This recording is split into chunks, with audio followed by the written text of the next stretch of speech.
ठाकरे बंधू एकत्र येऊन मुंबई महापालिका जिंकणार। मुंबईसह ठाणे, नाशिक, कल्याण आणि डोंबिवलीतही एकत्रच लढणार असल्याची घोषणा राऊतांनी केली आहे। अघोरी शक्ती आली तरी वज्रमूठ तुटणार नाही असं विधान संजय राऊतांनी केलंय।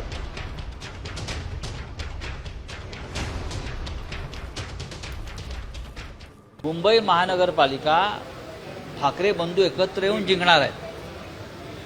माननीय उद्धव ठाकरे, माननीय राज ठाकरे। नाशिकमध्ये सुद्धा आम्ही एकत्र लढणार आहोत,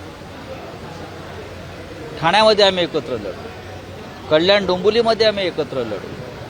अशा अनेक महानगरपालिका आहेत मुंबईसह, जिथे आमची एकमेकांशी चर्चा सुरू आहे।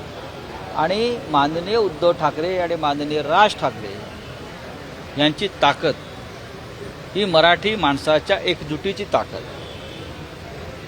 आणि ती राहणार। आता कोणतीही शक्ती आली, अघोरी शक्ती आली तरी ही वज्रमूठ मराठी माणसाची तोडू शकत नाही।